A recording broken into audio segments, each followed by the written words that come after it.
नमस्कार, आप देख रहे हैं बड़ी बहस। मैं हूं आपके साथ सुमित झा। कई बार फिल्म रिलीज होने से पहले ही बंद हो जाती है या फिर रिलीज का डेट टल जाता है।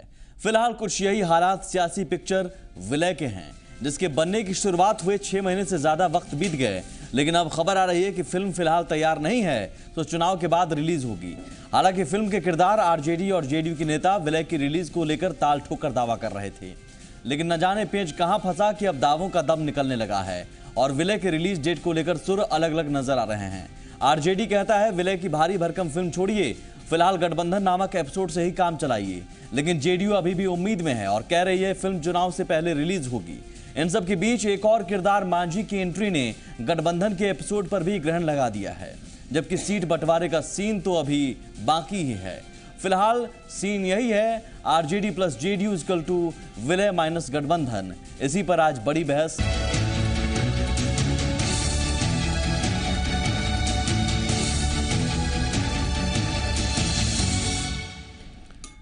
तो कहां कही जा रही थी कि मिल बैठेंगे 6 यार तो विलय के जरिए बढ़ेगा प्यार, लेकिन फिलहाल 2 यार यानी आरजेडी और जेडीयू ही मिल बैठकर विलय और गठबंधन में उलझे हुए हैं। मुलाकात है, बातचीत भी हुई, लेकिन ये नीतीश जी का शाम को कल ऑपरेशन हो गया है तो उनको आना था, लेकिन आंख में उनकी दिक्कत है, तो फिर बातचीत करके उनके स्वास्थ्य के अनुसार फिर मीटिंग का तय करेंगे। क्या कुछ निकल के नहीं आया? नहीं, अब आप मीटिंग का पूरी हुई नहीं तो कैसे निकल के आएगा? टोटल मीटिंग ही नहीं हुई। आपके कल हो सकती है। अब वो अभी नहीं बता सकता मैं, लेकिन सबसे बात करके बताएंगे। नीतीश ने आज बैठक में आज क्या निकला था? नीतीश समझौता मर्जर। अरे भाई बैठे थे, हम लोग चर्चा करने के लिए। नीतीश के आँख का ऑपरेशन हुआ है, दिल्ली में है। देवगौड़ा जी का भी कोई आदमी नहीं था। इन दोनों नेताओं के बयान में इतनी साफगोई बिल्कुल भी नहीं है कि आप बयानों को जनता परिवार के भविष्य की राह तय करने वाला बता सकें, लेकिन सवाल भी यही है कि जनता परिवार को लेकर साफ साफ तस्वीरें क्यों नहीं बन पा रही।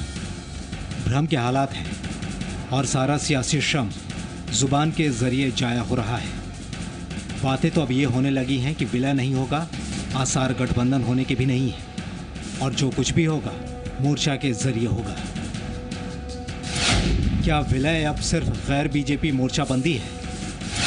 क्या जनता परिवार सीटों का मोहताज हो गया है? क्या मांझी शर्त ने लगा दिया है पेंच? दरअसल जनता परिवार की तमाम रणनीतियां आरजेडी और जेडीयू के रिश्तों पर आकर टिक गई है। अगर इन दो दलों के बीच सहमति नहीं बनती है तो विलय की तमाम संभावनाओं के खत्म होने के आसार पैदा हो जाएंगे, और इस वक्त जो हकीकत है उसमें सहमति के बीच असहमति की कई वजहें पैदा हो गई हैं। पहली असहमति का नाम है जीतन राम मांझी। आरजेडी और जेडीयू दोनों की मांझी पर दलीलें बिल्कुल 36 का आंकड़ा साबित हो चुकी है। अब मिलकर लड़ना है, व्यापक गठबंधन हो या जो भी हो, विलय हो, गठबंधन हो, सब लोग इसमें आओ। भाजपा के खिलाफ मांझी सहित सब लोग आओ। भाई ये तो जनता परिवार की एकजुटता का सवाल है। 6 राजनीतिक दल हैं इसमें तो हम तो जो गम में है वो, और भारतीय जनता पार्टी के हाथ का खिलौना है, इसलिए भारतीय जनता पार्टी के हाथ का जो खिलौना रहे वह कम से कम जनता परिवार के बीच में न उसकी कोई चर्चा है, न इस संदर्भ में कोई प्रस्ताव है। मैं इतना जरूर कहूँगा कि जीतन राम मांझी ने जनता दल को सबसे महत्वपूर्ण पद दिए जाने के बाद भी जिस ढंग से छोड़ा उसको भूल पड़ना बड़ा मुश्किल है, लेकिन यदि उनको प्रायश्चित होगा, उनको गलती महसूस होती और यदि घर में वापस आना चाहते हैं चाहे यहाँ जुड़ना चाहते हैं तो उस पर गंभीरता से विचार किया जाएगा। सवाल असहमति पर ज्यादा है। सीएम उम्मीदवार पर जेडीयू की राय साफ है, नीतीश कुमार, लेकिन आरजेडी किसी भी नाम पर दांव लगाता नहीं दिख रहा। जाहिर है जनता परिवार के अंदर आरजेडी और जेडीयू के हालात किसी एग्जिट डोर की तलाश करते दिख रहे हैं। ब्यूरो रिपोर्ट, जी मीडिया। और बड़ी बहस में जो हमारे साथ पैनल में मेहमान मौजूद हैं, सबसे पहले आपका उनसे परिचय करवा दें। मंटू सिंह हमारे साथ हैं, जेडीयू विधायक। संजय चौरसिया हमारे साथ, बीजेपी के नेता। रविंद्र राय हमारे साथ हैं, जेडीयू के बागी विधायक। डॉक्टर अशोक सिन्हा साहब हैं, आरजेडी के प्रवक्ता। स्वागत है सर सभी आप मेहमानों का।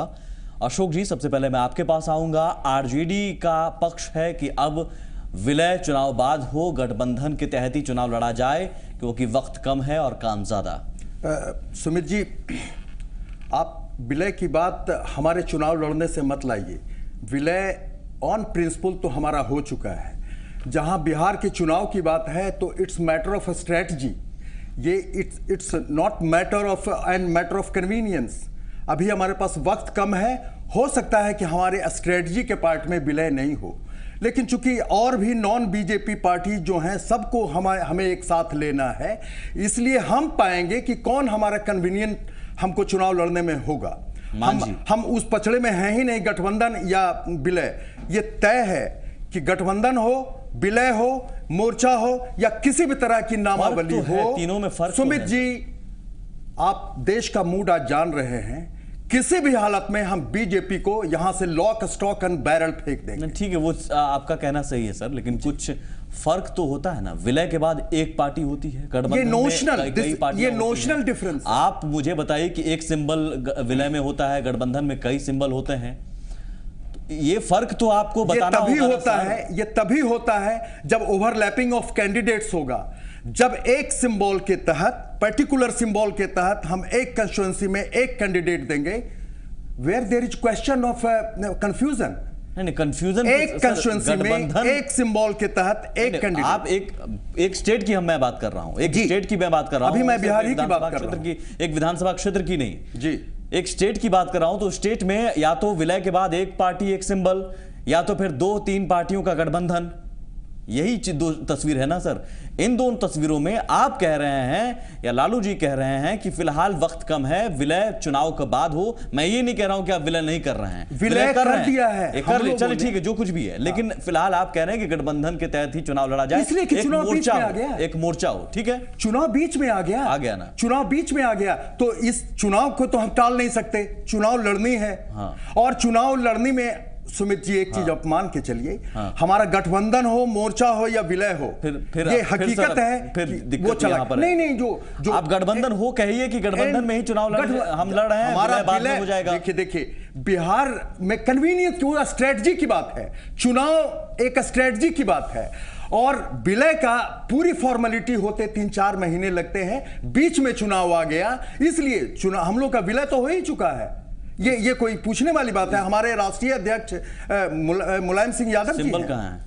नहीं, इस विलय के जनता परिवार के बाद नई पार्टी के अध्यक्ष तो हो गए, लेकिन सिंबल कहां है सर? पहली बार मैं भी वही मैंने कहा ना, बीच में चुनाव आ गए। चुनाव एक स्ट्रेटजी के तहत लड़ी जाती है। चुनाव को हम टाल नहीं सकते हैं, विलय को थोड़ा विराम दे सकते हैं। तो एग्जैक्टली यही मेरा पॉइंट है कि विलय को फिलहाल विराम लग गया है। ये क्या बात हुई? तो ये जेडीयू की तरफ से क्यों नहीं कहा जा रहा है कि विलय को फिलहाल विराम लग गया है, गठबंधन में हम जाएंगे, फिलहाल विलय हम बाद में करेंगे? क्या एफिडेविट कराने पे पड़े हैं? मंटू जी सर, एफिडेविट आप अपने हिसाब से ले रहे हैं। मैं आपके बयान को जेडीयू के साथ मिलाकर देखने की कोशिश कर रहा हूं, क्योंकि आप दोनों पूरी एक हैं। क्रिस्टल क्लियर आपके मुताबिक ठीक है, तो क्रिस्टल क्लियर है जेडीयू की तरफ से, विलय अभी फिलहाल नहीं, गठबंधन निश्चित रूप से जो कह रहे हैं, चूंकि गठबंधन महाविलय जो भी हो रहा है देश स्तर की हो रहा है, सिर्फ बिहार लेवल को मिलाइए मत, ये दिक्कत नहीं है। चुनाव एक ही चीज नहीं है, बिहार लेवल का नहीं है। बिहार गठबंधन की बात आ गया, चुनाव बिहार में पहले आ गया और यह पूरा देश स्तर पर बन रहा है, और अभी गठबंधन के चुनाव होंगे, विलय भी होगा, इसमें कहीं कोई दो मत नहीं। जेडीयू भी इस बात से सहमत है कि फिलहाल गठबंधन के तहत हम चुनाव लड़ेंगे, विलय चुनाव के बाद होगा। कैसे पॉसिबल? देख, फिर विलय तो हो चुका है ना सर। सुमित, आपने चुनाव आयोग के पास आप औपचारिक प्रस्ताव लेकर नहीं गए। चुनाव आयोग को कह दीजिए कि चुनाव आयोग अभी चुनाव बाद में कर चुका है सर, कागज पर होता है विलय सर। ये तो स्ट्रेटजी की बात होती है। चुनाव हम स्ट्रेटजी के तहत लड़ते हैं। एक पार्टी नजर आनी चाहिए, जनता को एक सिंबल नजर आनी चाहिए। आप अपने में विलय कर लीजिए, लेकिन चुनाव आयोग के पास एक प्रस्ताव तक नहीं गया है इसे लेकर। अब आप ठीक है, आप विलय हो चुका है, आप दिल मिल चुका है, ये चीजें कहने की हैं, लेकिन एक बड़ी बात है, एक तकनीकी पहलू भी होता है सर।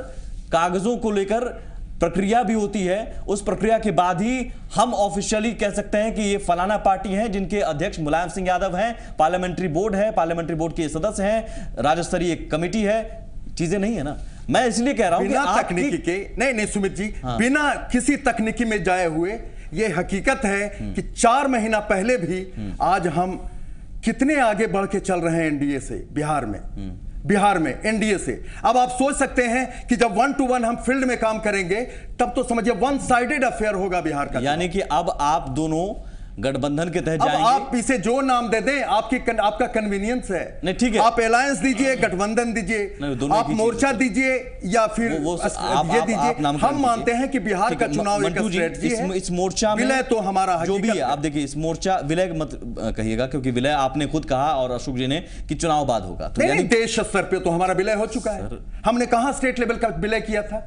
स्टेट लेवल का फिर वही बात कहूंगा सर, मैं आपकी बात से पूरी तरह सहमत हूं। चलिए आपका दिन मिल चुका है, फिर तो लेकिन मैं नहीं कह सकता हूं क्योंकि तकनीकी मत मानिए ना। नहीं, चुनाव आयोग के पास आप प्रस्ताव लेकर जाइए। आप मत मानिए, हम अभी जाएंगे भी नहीं चुनाव आयोग के पास, समय कम है मेरे पास। हाँ ठीक है, अब नहीं जा रहे हैं, यानी कि गठबंधन के तहत चुनाव लड़ने जा रहे हैं। गठबंधन मोर्चा जो कुछ भी आप लोग नाम दें, मंटू जी उस मोर्चे में मांझी जी भी होंगे? अभी तक तो स्थिति साफ नहीं है और जनता आरजेडी की तरफ से कहा गया है। कहां कहा गया है? लालू जी कह रहे हैं मांझी जी नहीं, ये नहीं कहा गया है। उन्होंने कहा कि नरेंद्र मोदी के खिलाफ एक व्यापक मोर्चा हो जिसमें मांझी आए, पासवान आए, कुशवाहा आए, कोई भी लोग आए। तो मांझी ने पासवान कुशवाहा का नाम नहीं लिया। अरे उस समय आपके जनता दल के लिए मांझी और बाकी सब आए, मांझी आए तो मांझी आए तो स्वागत बाकी कौन आएगा? पासवान जी आएंगे, कुशवाहा जी आएंगे, यही सब कह रहा हूं सर। मांझी आए तो स्वागत आप करने के तैयार हैं, तो जेडीयू भी तैयार है। नहीं ऐसे ही के लिए मांझी कोई फैक्टर नहीं है। हम लोग मांझी कोई फैक्टर है ही नहीं, कोई फैक्टर नहीं है। यानी मोर्चा में मांझी आए नहीं आए उससे कोई जनता दल कोई असर अंतर नहीं पड़ता, लेकिन आएंगे तो स्वागत आप करेंगे। अभी तो हमारे जो नेता है उनके ऊपर निर्भर कर रहा है क्या करेंगे। ठीक है रविंद्र जी, सवाल फिर वही है कि इस मोर्चेबंदी में अब ये मोर्चा का नाम जो शब्द अब आने लगा है कि मोर्चा बनेगा, तमाम व्यापक गठबंधन, व्यापक बड़ा गठबंधन, क्योंकि विलय अब टल गया है, विलय पर विराम लग गया है चुनाव बाद तक। तो क्या इस मोर्चा में मांझी जी का भी एक अहम रोल होने जा रहा है? देखिए हम कल भी आपके डिबेट में आए थे, ये डिपेंड करता है कि उनके जो सहयोगी साथी है मांझी जी के साथ जो बैठक करता है, हम लोग बैठते हैं तो उनको एक सजेशन जो हम लोग को देना था दे दिए हैं। लेकिन फिर भी मोर्चाबंदी जब हो रहा है तो मांझी जी को अधिकृत किया गया है कि आप देखिए कि कौन सा गठबंधन अच्छा होगा। हम लोग का प्रायोरिटी यही है कि जो लालू जी और नीतीश जी को सत्ता से बाहर रखे उनको प्रेफर करिए, उनको प्रायोरिटी दीजिए आप। तो हम लोगों ने उनको अधिकृत किया है बैठक होने के बाद। अधिकृत किया है सर, सवाल फिर यही है ना कि नीतीश जी को भी अधिकृत किया जाता था, तो आप कहते हैं कि एक ही फैसला एक ही चेहरा लेता है, तो यहाँ पे सारे फैसले मांझी लें? नहीं, एक सामूहिक फैसला भी तो होता है। आपने अपनी निजी राय दे दी, लेकिन आप उनके साथ हैं तो आप भी तो कहेंगे कि सर इनके साथ चलिए। सुमित जी यही बात हम लोग बता रहे हैं कि सभी लोगों ने अपनी भावना को बंद कमरे के अंदर में जब मीटिंग होती है वहाँ अपनी भावना को उनके समक्ष रख दिया है। और प्रायोरिटी किधर होगा, लालू नीतीश जी को जो सत्ता से बाहर रखे उस गठबंधन को विकल्प के रूप में आप प्रायोरिटी पर लीजिए। लालू जी तो आपको बुला रहे हैं। देखिए लालू जी नीतीश जी को ठिकाना लगाने के लिए बुला रहे हैं। उनको मालूम है कि मांझी जी को ले लेंगे तो उनका जो 15 साल का जो समीकरण था एम वाई समीकरण प्लस महादलित का समीकरण होगा तो अच्छी खासी लड़ाई हो जाएगी। वहाँ नीतीश कोई फैक्टर नहीं रह जाएंगे। तो नीतीश जी को अपना बार्गेनिंग करने के लिए सीट कम ज़्यादा होने के लिए ये सब अपना एक जो राजनीति में होता है ये होता रहता है। संजीव जी, लेकिन हम लोग इसको गंभीरता से नहीं ले रहे हैं। हम लोग गंभीरता में ले रहे हैं कि जिस कुशासन के खिलाफ हम लोग लड़ करके यहाँ पर एनडीए की सरकार बीजेपी गठबंधन के साथ बीजेपी ही बचती है ना। फिर बताइए एकदम जो लालू नीतीश जी को जो सत्ता से बाहर रखे एकदम क्लियर स्टैंड बिल्कुल क्लियर है कि हम लोगों ने उनको बता दिया है। हाँ ठीक है, बीजेपी भी आपसे सहानुभूति है ही। हालांकि महादलित के नाम पर ये कहा जाता है कि हम सहानुभूति जाहिर करते हैं, लेकिन मोदी साहब कहते हैं कि जातिवादी राजनीति बिहार को गला देगी। देखिए जब सत्ता में जब थे श्री मांझी जी तो के साथ समाज के अंतिम पंक्ति में बैठा हुआ व्यक्ति को कहां लालू जी भी तो हटाने में सहयोग किए। के नाम पर आप जा रहे हैं, महादलित के साथ अपमान हुआ है, जबकि आज प्रधानमंत्री नरेंद्र मोदी जी कहते हैं कि जातिवादी राजनीति बिहार को गला रहे हैं। बिहार के परिप्रेक्ष्य में देखेंगे वास्तव में प्रारंभ से तथाकथित समाजवादी, जो मैं शब्द यूज कर रहा हूं कि साम्यवाद और गरीबों को रहनुमा करने वाले लोग एकमात्र कार्ड जो खेलते थे केवल जातिगत। क्या बिहार का विकास का पैमाना लोग नहीं देखना चाहते हैं कि जहां पूरे प्रांत का विकास कर रहा है वहां बिहार क्यों पीछे है? तो जो सबसे बड़ा कारण रहा जिस कार्ड को लेकर खेला, भारतीय जनता पार्टी ये बात करती है कि सभी समाज के सभी वर्गों को जहां विकास की किरण नहीं पहुंची है, स्वाभाविक रूप से वो महादलित हो के नाम पर आपने कौन सा कार्ड खेला था? इसमें कार्ड खेलने की कौन सी बात है? इसमें कि महादलित जहां जो वंचित समाज है, जो वंचित समाज है, वंचित समाज में अब तक विकास के किरण, वैसे वंचित समाज जब नेतृत्व कर रहा है बिहार, आपने युवा शब्द सूचक महादलित के विकास के नाम पर जिस वर्ग को अब तक राजनीतिक चेतना की दृष्टि से, राजनीतिक सहभागिता की दृष्टि से जो अलग रखा गया और पूरे बिहार का नेतृत्व दिया गया, तो अलग करने का काम अगर महादलित को सीएम बनाते हैं तो आप कहते हैं कि देखिए जातिगत राजनीति है, आप उसी महादलित को सहानुभूति जाहिर करके उनका समर्थन करते हैं और अभी भी कह रहे हैं कि स्वाभाविक रूप से वर्ग को आप जातिवादी राजनीति नहीं करते हैं। इसमें जातिगत राजनीति की बात नहीं, वर्ग की सहभागिता की बात है। नीतीश जी भी वही कर रहे हैं, सबका साथ सबका विकास। वो नीतीश जी क्या कर रहे हैं? नीतीश जी को सीएम बनाया था, वहां सीएम जब बनाया था तो उस समय भारतीय जनता पार्टी का आप सब एक एक वक्तव्य का आप ध्यान दीजिए कि उस विषय पर और बात कीजिए विषय पर, तो आप मान करके हटाने का काम क्यों किया? क्योंकि आप रिमोट कंट्रोल से चाहते थे। मांझी जी ने तो इस विषय को साफ कहा, पूरे बिहार के परिप्रेक्ष्य में हर एक भाषण में कह रहे हैं मुझे रिमोट कंट्रोल के माध्यम से चलाने का काम करते थे नीतीश कुमार। उनकी बात नहीं माने तब तो मांझी जी। आपकी पार्टी का सम्मेलन हो रहा है अलग अलग जातियों के नाम पर, वो समाज के अंतर्गत बताने का काम जो सबसे बड़ा विषय है कि जो गौरवशाली इतिहास तो है बिहार का, वो बताना चाहिए। उसमें जाति का विषय नहीं, उसमें महापुरुष के विषय को आप जानना चाहिए कि कोई तो बताने वाला हो कि आपका इतना गौरवशाली इतिहास रहा, आपकी परंपरा गौरवशाली रही, अपनी संस्कृति को पहचानो, अपनी धरोहर को पहचानो। ये तो कर रहे हैं तो ये तो अपने पहचानने की बात है कि आप किस एंगल से, किस चश्मे से देख रहे हैं। मैं देख रहा हूं सुमित भाई, मैं देख रहा हूं कि विकास की किरण जो गौरवशाली इतिहास बिहार का रहा है उसको पुनः स्थापित हो। अब पूरा बिहार, क्या भारतीय जनता पार्टी जब सम्मिलित थी तो इस मुद्दे को इसलिए यहां पर मैंने लाया क्योंकि मांझी जी को लेकर आपका स्टैंड अभी भी है कि हम मांझी जी के साथ जाएं, मांझी जी हमारे साथ आएं। निश्चित तौर पर उनको लगता है कि जिस व्यक्ति का राजनीतिक इस दृष्टि से सहभागिता थी और बिहार में जिस प्रकार से वो निर्णय लेकर समाज के उस वर्ग को विकास का काम कर रहे थे, उस वर्ग को विकास को तो अवरुद्ध किया गया, तो आप कैसे बोलते हैं कि उस विकास और वर्ग के साथ सहभागिता? संजीव जी, मैंने मान लिया आपकी बात, यानी कि मांझी जी के प्रति आप सहानुभूति मांझी जी के प्रति नहीं रखते हैं, उस वर्ग के प्रति साथ में सबको व्यक्ति जब व्यक्ति ये होता है तो पूरा समाज का नेतृत्व करता है। और एक और सुमित जी मैं बताना चाहूंगा कि जिस स्ट्रेटजी की बात कर रहे हैं तो बिहार की, मैं उसमें आता हूं सर, अभी डेप्थ में जाऊंगा। अभी विलय को लेकर बहुत सारे सवाल हैं आपको लेकर। मेरा एक सवाल है कि मांझी जी को लेकर आप कह रहे हैं कि मांझी जी के प्रति नहीं, उस वर्ग के प्रति आपकी ऐसा नहीं कहा। मैं ये कहा कि जो समाज का नेतृत्व करता है तो स्वाभाविक रूप से नेतृत्व का एक दृष्टि बनता है, जब दृष्टि बनता है तो सबकी बात है, यानी कि सहानुभूति है आपकी, है ना? सत्ता में थे तो अगर एक सेकंड अगर मांझी जी लालू जी के साथ जाते हैं तो फिर ये सहानुभूति आपकी वही रहेगी? तो समय बताएगा कि कहां जाते हैं नहीं जाते। वो तो बार बार इस चीज को कह रहे हैं, समय बताता नहीं। जिस प्रकार से आप बहुत सी इसका नहीं हो सकता है, राजनीतिक दृष्टि से जो हलचल मचा है, हलचल की धार को स्थिर नहीं कर सकते हैं। की बात समुद्र और सागर के ऑफर दिया है, स्थिर कर देंगे, मांझी जी की तरफ से, मांझी जी की तरफ से भी पहले कहा जा चुका है कि नीतीश जी को अगर लालू जी छोड़े तो हम साथ में चले जाएंगे। तो मेरा सवाल सीधा है, सवाल सुन लीजिए सर, मेरा सवाल यह है कि लालू जी के साथ अगर मांझी जी जाते हैं, नीतीश जी के साथ छोड़ दीजिए, लालू जी के साथ अगर मांझी जी जाते हैं तो ये इतनी सहानुभूति, इतना प्रेम आपका फिर भी बरकरार रहेगा? नहीं लड़ेंगे आप मांझी जी के खिलाफ? वो आज लाख वास्तव, ये तो कवायद की बात हो गई कि आज लाख ये स्ट्रेटजी बना ले, मांझी जी के खिलाफ आपका रवैया हमेशा वही रहेगा। आरजेडी और जदयू के लोग लाख स्ट्रेटजी बना ले जो बिहार की जनता ट्रेजरी देगी। मेरा सवाल है कि मांझी जी के खिलाफ आपका रवैया हमेशा वही रहेगा, जो चीज नहीं होने वाला है। मैं तो आज बता रहा हूं कि नीतीश और लालू अलग से इस रूप में नहीं रह सकते हैं। उनका चूंकि आप खुद कह रहे हैं, तो फिर आपकी बात का विरोधाभास है। आप खुद कह रहे हैं कि नीतीश लालू एक नहीं हो सकते हैं, अब आप कह रहे हैं कि अलग नहीं रह सकते हैं। मैं नीतीश लालू के विलय की बात जो नहीं हो सकता है, जो गठबंधन की बात है, ये दोनों का जो प्रेम बिहार को, छोटा सा ब्रेक लेते हैं, छोटा सा ब्रेक लेते हैं, आते हैं जल्दी। विलय को लेकर भी कई सारे सवाल।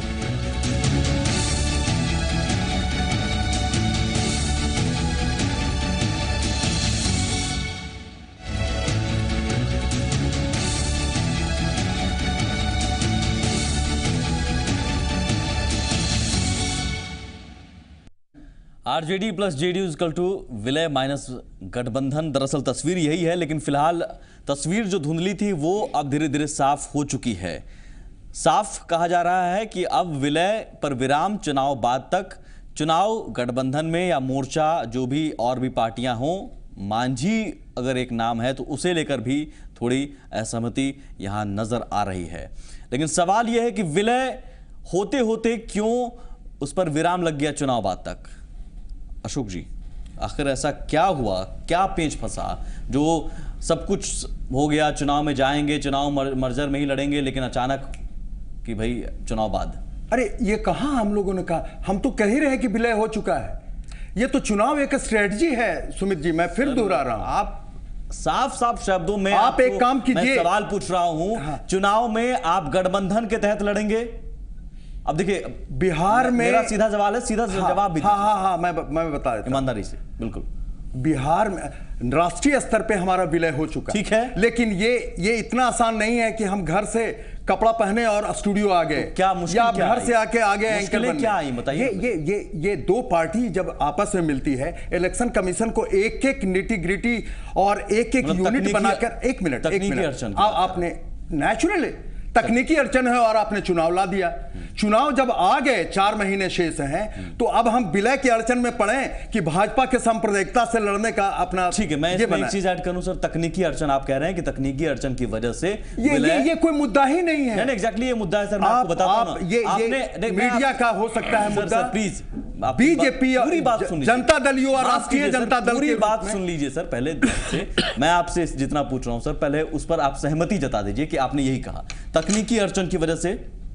मैं आपको एक चीज और बता दूं, इसका आंसर यस और नो में नहीं होता है। इसका आंसर एक ही चीज है जो आज एबीपी न्यूज ने आपको दिया। नहीं, एग्जैक्टली मैं किसी नहीं पर मैं ये देश का मूड बता दिया अड़चन है सर, कि गठबंधन हो, मोर्चा हो, विराम विलय हो, अगर जवाब नहीं है तो छोड़ दीजिए सर। जनता दल और आरजेडी। अशोक जी, मैं आगे बढ़ूंगा, फिर जवाब नहीं है तो आगे बढ़ेगा, जवाब नहीं है तो सर छोड़ दीजिए। तकनीकी अड़चन है, आप मानिए ना, फिर नेचुरल है, नेचुरल। नीतीश जी का बयान सुनवाया जाए, नीतीश जी कहते हैं कि तकनीकी अड़चन नहीं है। मेरी समझ है इसमें कोई तकनीकी अड़चन नहीं है, लेकिन प्रश्न है कि इसके बारे में श्री मुलायम सिंह यादव जी अधिकृत हैं और सभी पार्टियों के अध्यक्ष की एक कमेटी उनकी अध्यक्षता में बनी हुई है, और चूंकि वो नए अध्यक्ष हैं सभी पार्टियों के मिलने के बाद, तो उनकी पार्टी से भी एक और व्यक्ति कमेटी में है। तो कुल मिलाकर मुलायम सिंह यादव जी की अध्यक्षता में गठित 7 सदस्यीय कमेटी की जब बैठक होगी तो ये सारे प्रश्न आएंगे। जहाँ तक मेरी अपनी समझ है और जो मेरी जानकारी है उसके हिसाब से कोई तकनीकी अड़चन नहीं है, लेकिन कोई।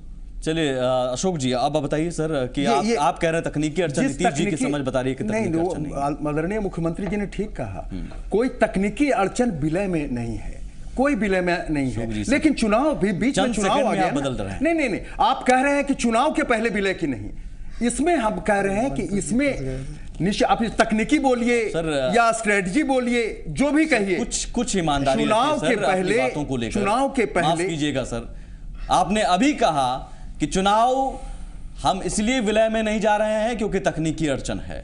हाँ, नीतीश जी कह रहे हैं तकनीकी अड़चन मेरी समझ में नहीं है। अरे मुख्यमंत्री को तो प्रेस कॉन्फ्रेंस में पूछा मंडे को, हाँ। जनता दरबार का ये बाइट है, हाँ। 7 दिन पहले का, 7 दिन नहीं, हाँ, ये पिछले मंडे का, पिछले मंडे का ये बाइट है। हाँ। अब आप एक चीज बताइए, उसके बाद अगर नहीं कुछ बात होती तो मुख्यमंत्री जी आदरणीय लालू जी और शरद जी क्यों जाते दिल्ली बैठने? अगर कोई एक मिनट, नीतीश जी क्यों कह रहे हैं कि तकनीकी अड़चन उनकी समझ में नहीं है? अगर नहीं है तो विलय होगा। देखिए एक चीज मैं फिर आप फिर यानी कि गलत। अरे आप बीच में चुनाव के, फिर चुनाव के बारे में क्यों आप ले आते हैं? सर आप दोनों में यही तो संवादहीनता नजर आ रही है। नहीं, संवादहीनता नहीं है। नहीं, चुनाव देखिए, चुनाव को आप एक फैक्टर ले आते हैं। समय का अड़चन है, क्योंकि समय से चुनाव एक आ गया, कोई समय सीमा उसमें नहीं निर्धारित है, चुनाव बीच में आ गया। चुनाव बीच में तो सर एक बात मुझे बताइए, चुनाव बैठेंगे, सर ऐसा तो नहीं है कि बाढ़, भूकंप, सुनामी टाइप का चुनाव अचानक आ गया? अचानक ही आए। आप जब विलय की तैयारी कर रहे थे उसी वक्त आपको पता था कि चुनाव अक्टूबर नवंबर में होंगे। सुमित जी इतना वक्त लगेगा? ये आपका प्रश्न अप्रासंगिक है सर, अब आपके पास जवाब नहीं, अप्रासंगिक है आपका प्रश्न। प्रासंगिक बना दीजिए वो। नहीं, मैं आपको बता रहा हूं कि आपका प्रश्न इसलिए होगा, समय से पहले चुनाव आ गया, सब चुनाव में जाना चाहते हैं। समय से पहले हम विलय कर चुके हैं। समय से पहले चुनाव कहां आ गया? सरकार गिरने जा रही है क्या? सब लोग चुनावी मूड में चला गया है। समय से पहले चुनाव कहां गया? सभी लोग सरकार, तो वो कहाँ बोले हैं? देखिए जिस चीज को आप चला रहे हैं मंटू जी, देखिए सुमित जी, आपने क्या चलाया? हम कह रहे हैं विलय, इसमें हमें कोई किसी तरह का ऑब्जेक्शन नहीं है। आप कह रहे हैं कि चुनाव विलय में लड़ेंगे कि नहीं। ये दो मुद्दे हैं। यस और नो के बीच में 10 स्टेप होता है पॉलिटिक्स में। ये ऐसा नहीं है कि आपने खाना खाया, हाँ खाया या नहीं खाया। मैं समझ गया, बस 10 स्टेप होता है, लेकिन वो 10 स्टेप में मुश्किलें क्या है? तकनीकी अड़चन। आप कह रहे हैं तकनीकी अड़चन, नीतीश जी कह रहे हैं की बात हो रही है। फिर सर आप देखिए, इतना डेप्थ में मुझे शायद नहीं, आपको उतना डेप्थ में आप जानते हैं, आप नहीं डबल ट्रिपल पीएचडी करनी होगी आप लोगों की भाषा, इतनी भाषा समझने के लिए। माफ कीजिएगा संजीव जी, आपको समझ में आ रही है क्या? वास्तव में लाख बोलते हैं, कुछ बोलते हैं, दोनों भाई जदयू आरजेडी के लोग, लाख विलय प्रलय तकनीकी कुछ होना नहीं है। जनता सब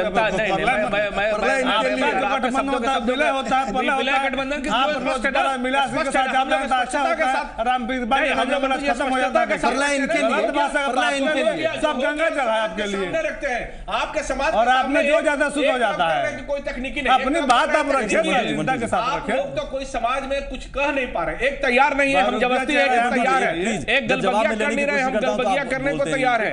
इससे कुछ होना नहीं है। बिहार की जनता समझ चुकी है इस विषय को, और निश्चित तौर पर आपने इस चीज को कहा कि जो बिहार जिस कार्यकाल में ले गए, आप उनके साथ गले मिला लिए। आपको लगता है कि तकनीकी अड़चन, संजीव जी आपको लगता है कि तकनीकी अड़चन एक पेच है जो कि नीतीश जी कह रहे नहीं है, या फिर कुछ और मसला फंसा जिसकी वजह से विलय को चुनाव के बाद तक रखा गया है? ये वास्तव में विलय की संभावना दूर दूर तक नहीं है। इस विषय को लोग जानते भी थे। अपने आप को अखिल भारतीय स्थापित करने के लिए दोनों नेता जो लगे हुए हैं, झारखंड का चुनाव का परिणाम बता दिया कि पूरे जमानत हो गए। जो बिहार से ही निकल के वहां थोड़ा स्थान था, वो भी स्थान सुपरा साफ कर दिया। वही हमने कहा कि लाख स्ट्रेटेजी बनाए, जनता तो ट्रेजेडी के रूप में परिवर्तित करेगी ही, वो तो समय बताएगा। इसलिए मैं फिर से बताना चाहूंगा कि इन लोगों का कोई विलय उलय की संभावना दूर दूर तक नहीं है। गठबंधन के आधार पर जैसा जाना चाहेंगे वो समय ही बताएगा कि किस रूप में बिहार की धार बहने वाली है। आखिर में कब तक बिहार के लोगों के साथ आप खिलवाड़ तकनीकी तौर पर जेडीयू से जुड़े हुए हैं, या फिर भले ही आप हम के नेता अभी कहलाने के लिए आप नहीं कहेंगे, पार्टी बना भी नहीं, अम्बिलाइकल कॉर्ड बीजेपी से जुड़ा है। नहीं ठीक है, जो कुछ भी हो, लेकिन जेडीयू के अनुभवों को आप जान रहे हैं। मुझे आप बताइए सर कि नीतीश जी क्यों कह रहे हैं तकनीकी अड़चन और आरजेडी क्यों कह रहा है तकनीकी अड़चन? देखिए आपको सुमित जी, बहुत गंभीर बात है कि नीतीश जी को मीडिया में आना पड़ता है कि मुलायम सिंह जी बैठक बुलाएं, कोई तकनीकी अड़चन नहीं है। जो घर के अंदर में, पार्टी के अंदर में बात को रखने में विश्वास रखते हैं, वो व्यक्ति मीडिया में आकर के कहते हैं। उनकी व्यग्रता को, उनके भय को आप समझ सकते हैं। नीतीश जी माहिर हैं नेता मनवाने में, कैसे जॉर्ज फर्नांडिस को साइड करते हैं, कैसे शरद जी को राष्ट्रीय अध्यक्ष रहते हुए साइड करते हैं। नीतीश जी अपने आप को स्टेबल करना चाहते हैं, वो श्योर करवा लेना चाहते हैं श्री लालू प्रसाद यादव जी से कि हमको नेता मान लीजिए। और ज़्यादा से ज़्यादा मैक्सिमम सीटिंग एमएलए का जो सीट है वो चाहते हैं कि उनका हम कंफर्म करके बड़े भाई की भूमिका में आ जाए। और बड़े भाई चाहते हैं श्री लालू प्रसाद यादव जी कि मास वोट मेरा है, नीतीश के पास कुछ तो बचा है नहीं, मांझी जी का नाम लो तो मेरा काम चल जाएगा, नीतीश जी कोई फैक्टर है नहीं। ये एक बार्गेनिंग हो रहा है दोनों में, सीटों को लेकर के, नेतृत्व को लेकर के संवादहीनता है, और संवादहीनता बिल्कुल है। और लालू जी, कुछ भी लालू जी बात हो तो मीडिया पर थोप दिया जाता है, मीडिया चला रही है। मंटू जी, मीडिया के जरिए कहना पड़ता है कि मुलायम जी बैठक बुलाएं, हर चीज वही हो रहा है। मीडिया के भरोसे हर विषय को संवाद, कुछ गलत है तो फिर हम पर थोप दिया जाता है कि आप लोग कहानी बना रहे हैं। देखिए, आप कहानी क्यों बनाएंगे? क्योंकि आप बात करते हैं, पूछते हैं हमसे, जब आप सवाल कर रहे हैं तभी हम कुछ बात बता रहे हैं। तो नीतीश जी कोई सवाल किया होगा तो उस पर उन्होंने जवाब दिया कि उनको बोला गया है। तो जब सवाल का जवाब नहीं बताएंगे तो भी आप नहीं बता पाए, अगर जब बताएंगे सियासत में हर सवाल का जवाब अगर आप तमाम सियासतदान देने लगे तो शायद हम लोगों को रोजगार बंद हो जाएगा। सवाल का जवाब लोग देते भी हैं और जनता भी सारी बातों को समझती है। और जो भूल मत में है कि उपचुनाव जो है उसका दशा देख चुके हैं, जवाब दीजिए लोकसभा और रविंदर सिंह में है कि नहीं है, पहले मीडिया में क्यों कहना पड़ता है? बहुत सारी बातें जानते हैं, पहले जल्दी में है कि नहीं है ये तो पहले तय करें। मैं बता रहा हूँ मंटू जी के थाली में खा रहे उसी में समय बताएगा ना आप लोग। नहीं देखिए सुनिए, जिस थाली में देखिए जदयू में है तो नहीं तो नहीं है, जदयू में क्या बोल रहे हैं, जदयू क्या पूछा ही नहीं। खारिज कीजिए, तकनीकी है। एक सेकंड सर, आपके नेता क्या किए? रविंद्र जी, एनडीए के साथ जेकर जीत करके रविंद्र जी एक सेकंड, जनता के साथ आप भी रहे हैं, भारतीय जनता पार्टी के साथ मंटू जी आप खारिज कीजिए ना तर्कों के साथ। खारिज कर रहे हैं उनकी बातों को आप उनका एक सवाल, चलिए उनका एक सवाल मैं रख रहा हूं। मुलायम जी को बैठक बुलाने के लिए मीडिया में कहना पड़ता है नीतीश जी को, उसकी बात हम जानते हैं। रविंदर जी क्या गलत थे तो नीतीश जी के साथ क्यों कोट मत कीजिए, नीतीश जी के पास क्या बने, इसका जवाब क्या है? इसका जवाब क्या है? इनके समझ मंटू जी जवाब देने दीजिए। के साथ क्या किए, के साथ क्या किए सब जानते थे, जदयू अब बताइए ना क्यों गए? आप क्यों गए? विकास के खिलाफ लड़ने वाले खराब हो गया, शासन के खिलाफ आए थे, लालसा है इनको इसका बता रहे हैं। हम मैं तो कई दफा ऊपर थे, मैं तो जदयू में लिया अच्छा गद्दारी है, धोखाधड़ी है। के राष्ट्रीय अध्यक्ष श्री शरद यादव जी के द्वारा ये बात तो पहले से आप जानते थे। एक सेकंड रविंद्र जी, सवाल तो ये भी है ना कि आप भी बीजेपी को छोड़े तो बीजेपी की आपके लिए बहुत बुरी हो गई। नहीं बीजेपी देखिए, नहीं मंटू जी से मैं पूछ रहा हूँ सवाल। आज आप रविंद्र जी को भले ही कह रहे हैं, लेकिन सवाल वो नहीं है। सवाल ये मैं बार बार वही पूछ रहा हूँ कि नीतीश जी को ये क्यों कहना पड़ा है कि तकनीकी अड़चन नहीं है, बैठक बुलाया जाए। बैठक में मीडिया के माध्यम से बोल रहे हैं आप, ये संवादहीनता नहीं है क्या? संवादहीनता कैसे है? जब किसी पत्रकार साथी ने कोई सवाल पूछा कि आप कब बैठक बुला रहे हैं, तो उन्होंने कहा कि मुलायम सिंह जी इसके लिए अधिकृत है, जब बैठक बुलाएं हम लोग पहुंच जाएंगे। तो जो अधिकृत उसके लिए तकनीकी अड़चन नहीं है, तकनीकी अड़चन क्या, समय का सिर्फ समय का कमी के चलते चुनाव बीच में आ गया। आपको हम लोग पहले ही बता चुके हैं कि तकनीकी अड़चन नहीं है और यह विलय देश स्तर पर महाविलय हो चुका है। क्या अड़चन है? में बिहार का चुनाव आ गया, समय का चुनाव आ गया ऐसा कह रहे हैं जैसे अचानक आ गया। अचानक तो आया चुनाव, अचानक आ गया, आपको पता नहीं था? ये समय से पहले का चुनाव, ये समय से पहले का चुनाव, समय लगा उसके पहले चुनाव आ गया। छोटा सा ब्रेक लेते हैं, जवाब अगर ना हो तो चीजें ऐसे ही घुमाई जाती हैं। एक छोटा सा ब्रेक लेते हैं सर।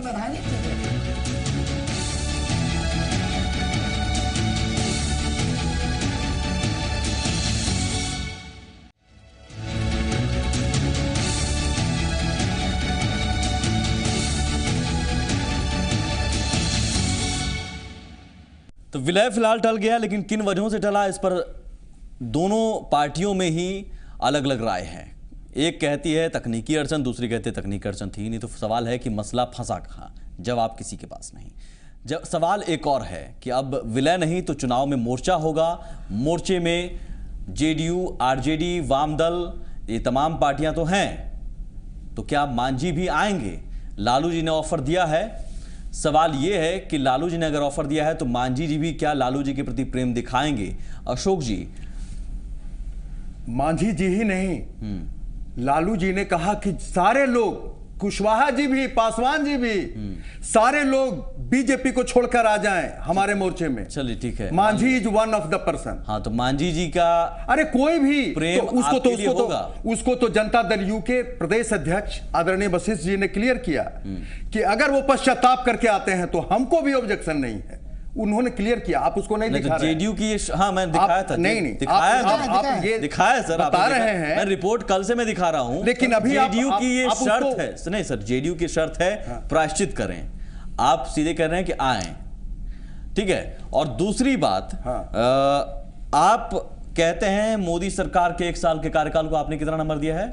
कौन? हमने जीरो माइनस, मतलब लालू जी माइनस क्या, वो एक्सपोनेंशियल। आप क्या कर सकते हैं? आप सुन लीजिए, इसको मैं पूरा क्लियर कर दूं। माइनस भी नहीं, एक्सपोनेंशियल में भी माइनस नीचे। ठीक है, लेकिन मांझी जी 7 अंक दे रहे हैं। हाँ, तो फिर क्या है? सोच सकते हैं कि कहां पे जाके मिल रही है। लाइन पैरेलल है, लाइन पैरेलल है, कहीं कन्वर्जिंग लाइन नहीं है मांझी जी के परसेप्शन और आदरणीय लालू जी के परसेप्शन में।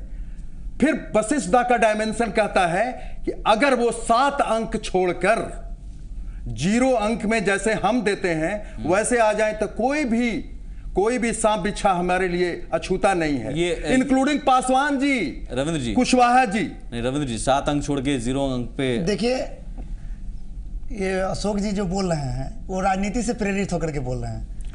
और सच्चाई है, सिद्धांत की बात कर रहे हैं। हृदय साफ हृदय के मांझी जी लोग हैं, सच्चाई बोलने वाले लोग हैं, सच्चाई को बोलते हैं, बेबाक टिप्पणी करते हैं, इसके लिए जाने जाते हैं श्री जीतन राम मांझी। और प्रायश्चित का जहां तक सवाल है तो महादलित का एक नया नेता, महादलित ने नीतीश को मुख्यमंत्री बनवाया वोट दे करके। महादलित का इसलिए मुख्यमंत्री बनाया कि महादलित का नेता उनसे माफी मांगे नीतीश जी से। ये कभी कदापि संभव नहीं है कि महादलित के जो रामविलास पासवान से भी ऊपर हो गए लोग से माफी मंगवाना चाहते हैं जबरदस्ती गर्दन पकड़ के, वो कभी नहीं मांगेंगे, क्योंकि महादलित का भी प्रतिष्ठा होता है। महादलित के नेता है, महादलित का नेतृत्व करते हैं। महादलित के नेता मांझी जी हैं, रामविलास जी नहीं है। मतलब अशोक जी, मांझी जी अगर प्रायश्चित ना करें तो फिर ना आए। अरे कोई भी आदमी जो बीजेपी के साथ हॉबनॉबिंग करता है, सुमित जी, समूचे हिंदुस्तान में आरजेडी का ये बीजेपी की बी पार्टी अभी एक प्रॉमिस है कि बीजेपी के एंटी ही हम रहेंगे।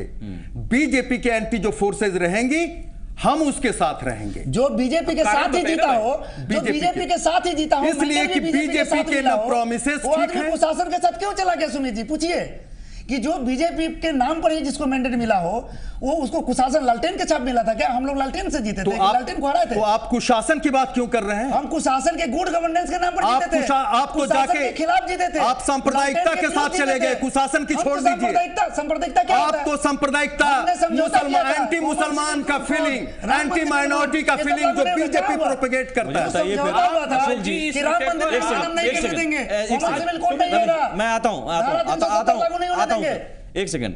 नीतीश जी ने प्रायश्चित किया था या नीतीश जी से आपने प्रायश्चित करवाया था साथ लेने से? नीतीश जी ने तो ऐसी प्रायश्चित किया, नीतीश जी ने तो नरेंद्र मोदी के आगे रखी हुई थाली को छीन लिया। नीतीश कुमार ने तो नरेंद्र मोदी को बिहार से भगा दिया। इससे बड़ा प्रायश्चित क्या हो सकता है? इससे और बड़ा क्या हो सकता है? सत्ता की लालुपता तो उसमें दिखाई देती है कि आप सत्ता की लालुपता नवल जी सबसे बड़ी दिखाई दे रही है कि जिसके खिलाफ आप मैंडेट हासिल किए उनके साथ गलबगैया कर रहे हैं। आप बोलते हैं कि मैंडेट मेरे, आप तुरंत इस्तीफा करते हैं। क्या बात कर रहे हैं? बड़ी बात रही उनकी। नीतीश जी ने प्रायश्चित की थी, बहुत बड़ा, आरजेडी की नजर में बहुत बड़ा, यानी कि नीतीश जी ने बीजेपी का साथ लेकर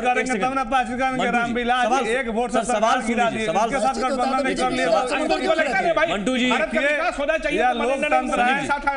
एक दूसरे को सिर्फ सर सवाल अपनी बातों को पहले सवाल सुन लीजिए।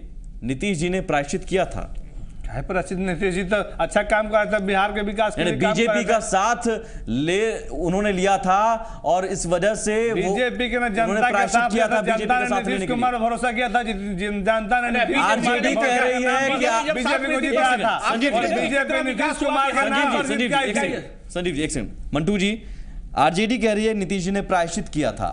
वाकई नीतीश जी प्रायश्चित ने सारे मिनिस्टर को किक आउट किया। Please let him speak. Nitish ji प्रायश्चित क्यों करेंगे जब उन्होंने गलती ऐसा कुछ नहीं किया? वो बिहार के विकास के लिए काम किया। आरजेडी का परसेप्शन है। आज बार्गेनिंग कर रहे हैं। आरजेडी का एक और संवाद आदत है। अब यही तो दिक्कत है कि भाजपा के साथ क्यों कर रहे हैं कि भाजपा से कुछ स्वार्थ रखे जनता समाज के नाम पर जात आपकी बात पद ले सके।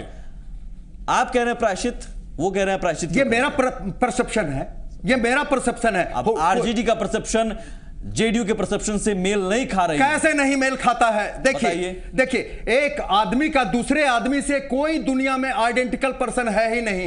इसलिए जो बहुत ज्यादा सिमिलरिटी होगा वो भी परसेप्शन में अलग होगा।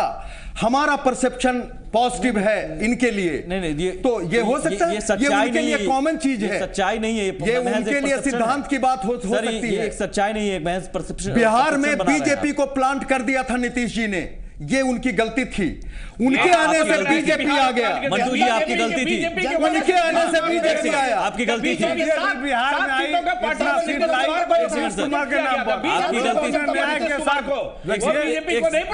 बीजेपी आया नीतीश जी के चलते। अशोक जी प्लीज, आपकी गलती थी? गलती नहीं थी, जनता ने नीतीश कुमार के नाम पर, नीतीश कुमार के न्याय के साथ विकास के नाम पर वोट दिया था और उनके नेतृत्व में सब लोग जीत कर आए थे। बीजेपी और बीजेपी का स्थान बिहार में यदि बना था, नीतीश यही चीजें तो सवाल है जिसका जवाब आप सभी के पास नहीं है, आप दोनों के पास नहीं है। आप कह रहे हैं प्रायश्चित आपने नहीं की थी, आप कह रहे हैं आपने गलती नहीं की थी, ये कह रहे हैं कि नीतीश कुमार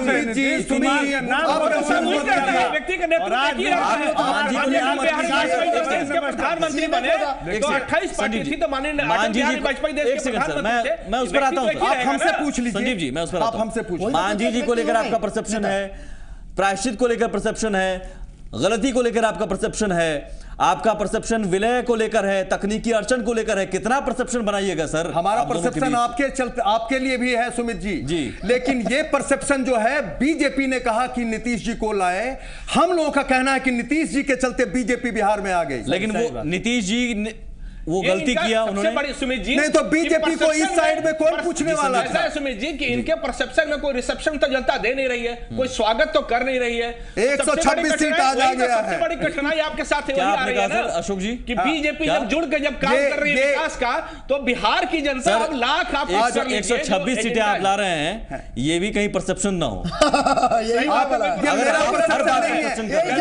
कुछ जवाब आप, देश का मूड है, देश का मूड है, देश का, यही सच्चाई है, ये देश का मूड है सर, इसलिए मैं कह रहा हूं, ये रियलिटी है। एग्जैक्टली मैं इसलिए कह रहा हूं, कुछ रियलिटी में आप बात करेंगे तभी बात पता चलेगी। बहुत शुक्रिया सर, बहुत शुक्रिया, नमस्कार। वक्त कम है, बहुत शुक्रिया सर, नमस्कार।